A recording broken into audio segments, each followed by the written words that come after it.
to you about navigating data turbulence with data modeling and visualization.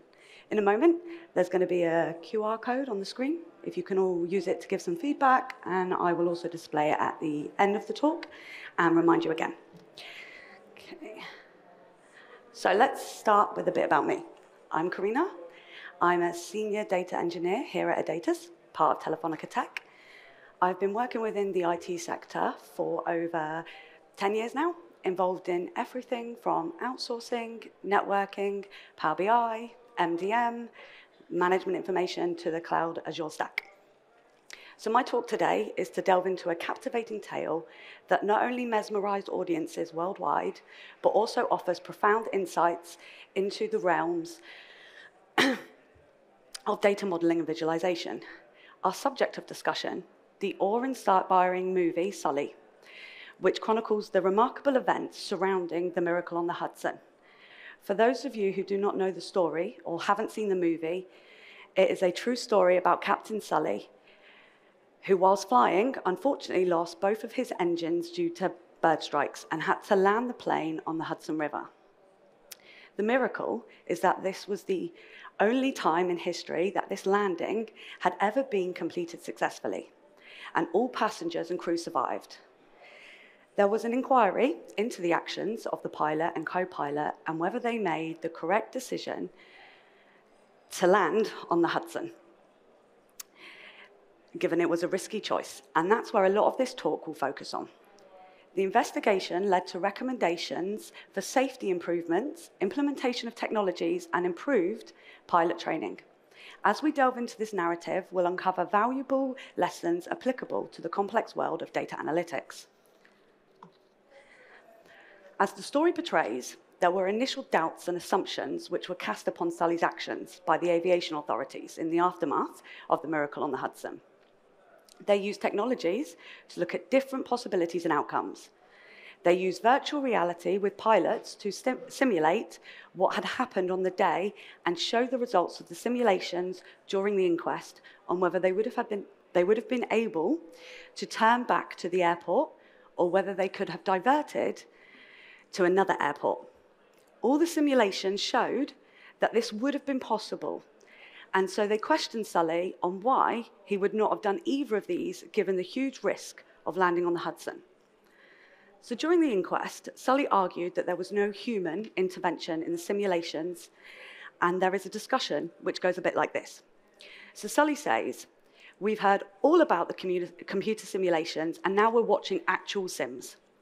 But I can't quite believe you still haven't taken into account the human factor." So the investigator responds with, "Human-piloted sims show that you could make it back to the airport." So Sully responds with, "No, they don't. These were pilots not behaving like human beings, like people who are experiencing this for the first time. Immediately after the bird strike, they turned back for the airport, just as in the computer sims, correct?" Investigator, correct. Sully, they obviously know the turn and exactly what heading to fly. They do not run a check. They do not switch on the APU. So the investigator says, "They all had the same parameters that you faced." So Sully finishes off with, "No one warned us. No one said you're going to lose both engines at a lower altitude than any jet in history. But be cool. Just make a turn for Lagarda, like you were going back to pick up the milk. This was a dual engine failure at 2,800 feet, followed by immediate water landing with 155 souls on board. No one has ever trained for an incident like this. No one." So reflecting on this particular scene, Sully points out the assumptions which have been made by the aviation authorities. We can draw parallels between this and the world of data analytics. We've all heard the saying, making an assumption makes an ass out of you and me, right? This is a big impact in data analytics. Let's say we are building a data model, and we need to create a relationship between a customer and the amount they've spent. Making the assumption that the ID column is the unique identifier could be the difference between a customer spending £10 or spending £1,000. This is a relatively small assumption, but I'm sure everyone here can think of bigger ones. Looking at the healthcare sector, assuming can cost people their life. If you assume that you don't need to include people's allergies into the data model, the doctor could give a patient medicine which they cannot have. It is important to question assumptions and embrace reality in order to be able to uncover the truth.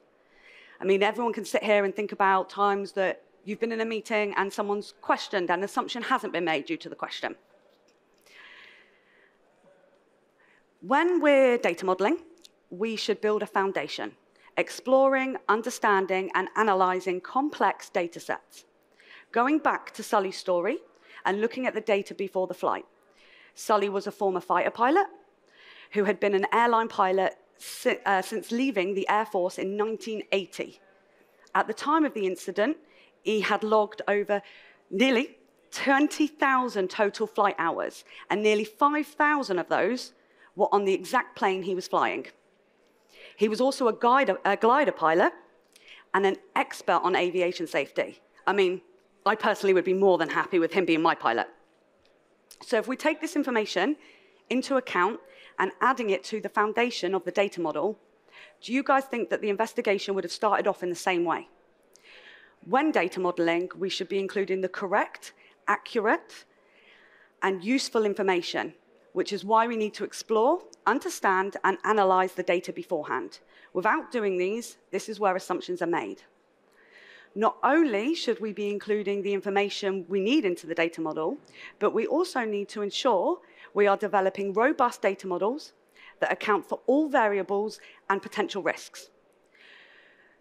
So only then will we be enabling accurate analytics and decision-making. So how do we build strategies for this? Hopefully, during this talk, you will have some starting points to be able to build your own strategies, including the above points of not making assumptions, asking questions, building a foundation, and understanding the data. Let's take a different angle on the story and discuss navigating uncertainty and real-time decision-making. Thinking about Sully's real-time decision-making process during the emergency landing, he was in a position where he had to navigate through uncertainty and make split-second decisions based on the available data. This is what we do, right?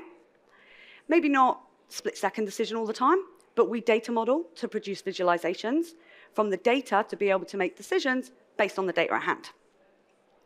Looking at Sully's data, what did he have at hand? What was his data model? What do we know? So he had all this experience, which I've just mentioned. So he must be a competent and a confident flyer. He was an expert in safety, and he was used to flying under pressure, given he was in the Air Force. He also knew how to glide. So this is part of his foundation, right? We also know that the aircraft has lost both of its engines due to an unforeseen incident, the bird strikes. He is at a low altitude of 2,800 feet. Due to this, the plane entered a glide descent. Sully had been trained on the steps to take off if an aircraft engine fails, and he followed these by starting the APU. He then tried to restart the engines, which obviously was unsuccessful. And so he made a mayday call within 22 seconds of the strike. They initially requested to turn back to Lagada, as with the data they had at hand at that point in time, it was the correct decision, but then they realized that that wasn't going to work. And so they actually made another 2 requests for another 2 landing options to 2 other airports. But they quickly responded that they wouldn't make that and they would end up in the Hudson. Now with his data model complete, at each point, Sully made a decision with the information available to him and ultimately made the correct choice to land the aircraft on the Hudson. So do we think Sully could have made better or quicker decisions if he would have had data visualization tools to support him in assessing his situation and determining the best course of action? This is the kind of questions we should be asking ourselves in creating visualizations. Could we make better and or quicker decisions if we have visualizations to support us? In Sully's case, could he have been able to assess the data differently? If he could have seen further ahead, would he have been able to prevent the bird strikes? If he would have been able to know from a data visual that restarting both of the engines wouldn't have worked, would the time saved meant he could have turned back to the airport? Like with the simulations, if there were data visualizations to show Sully that he could return to the airport by immediately turning without any human factor, would he have been able to do it? So one of Sully's biggest challenges during the investigation was the skepticism he faced from the aviation authorities. Like in the real world, how would we address our challenges posed by stakeholders who may not fully grasp the technical nuances of data analytics? It can be difficult to keep audiences engaged with technical information when without it, the point will be missed. At times, using Janet and John language, can allow the stakeholders to grasp what you are trying to achieve, but can lose the important technical aspects you're trying to get across. You have to be able to tell a story and read your audience at the same time. You can use aids such as visualizations. You learn how technical you can go without confusing or losing your stakeholders, but also not losing all the technical details which you need them to understand. A picture is worth 1,000 words. We can help bridge the gap between technical expertise and stakeholder understanding by using data visuals to assist with effectively communicating technical insights. During the investigation, the simulation was shown to everyone in the room. Without this, would everyone have been able to understand the technicalities of what was being discussed?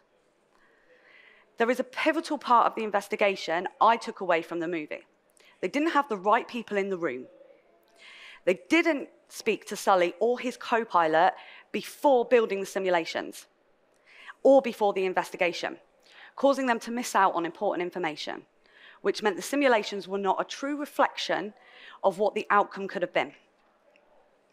When working with data modeling and visualizations, it is important to work with the right people. So, for example, if I was building a data model for the marketing team and they wanted to see all the data about customers and everything we have about them, I would ensure that I also engaged with the team that uses or built the CRM system to make sure I have all the available data and input needed. Data is king, visualization is queen. What do I mean by this? Data is the foundation of the visualization, even though often visuals is the end of the story or the answer to the question. Without the right data behind it, it shows nothing. The number on the PowerPoint right now, it says this is the sales forecast for the year.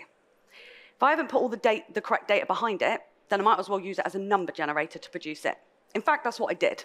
I used a number generator to get that. But with the title at the top, I could go to a meeting with all the board of directors and tell them that this is their sales figure. Without the data behind it, it means nothing. Data comes first. You have to have data, and it needs to be correct, to then move on to showing accurate and insightful visuals. Once we have the data, we need to model it, because data modeling helps understand relationships between different entities and attributes, and creates visualizations highlighting these relationships. Going back to the theme of today in our story, with the accurate data model, when they included time for the pilots due to human reaction time of being in a plane with a dual engine failure, and coupled this with the pilot-flown simulations, they were able to provide meaningful insights and drive informed decision-making. They were able to show everyone in the room that any other choice than landing on the Hudson would not have been successful and lives would have been lost. Every single rerun of that simulation, with only a 30-second pause for the human factor, caused every one of those planes to crash. So how do we prepare for the unthinkable? Obviously, the aviation industry has a critical role for safety. But how do we prepare in the data modeling and visualization world? There are themes which will be applied in both worlds. Data modeling and analytics contribute to risk assessments and emergency preparedness on different scales, but we do this in data modeling, right? Most people use something like a RAID log to try and limit project risks, assumptions, issues, and dependencies. We draw on experience, just like Sully did. We learn from previous mistakes or issues. We can have something like a lessons learned workshop, where we discuss and highlight things that went wrong and how we can learn from them moving forward. This is what the investigation in Sully did. They they made 34 recommendations, which included things such as changes to bird strike testing and engine certification, changes to onboarding safety equipment, improvement in pilot training for a dual engine failure after takeoff, and much more. So how can we prevent from bird strikes when we can't even foresee them? It is difficult to anticipate all potential scenarios, even harder for unusual things which haven't happened before. So how can we prevent from them? With simulations and predictive modeling, they can make a big difference and help not only see potential issues, but give us the time to resolve them and fix them. Obviously, it's impossible to have everything covered, and so learning from these things is imperative. So as we conclude our exploration of Sully's journey and its relevance to data modeling and visualization, let us remember the power of questioning assumptions, embracing reality, leveraging data-driven insights to navigate through uncertainty. Inspired by Captain Sully's remarkable feat, let us embark on our own quest to harness the transformative potential of data in shaping a better, more informed future. So I'm going to show you the QR code, if you can all give some feedback, and I think we've got a couple of minutes left if anyone has any questions. Right. Cool. Thank you all for your time.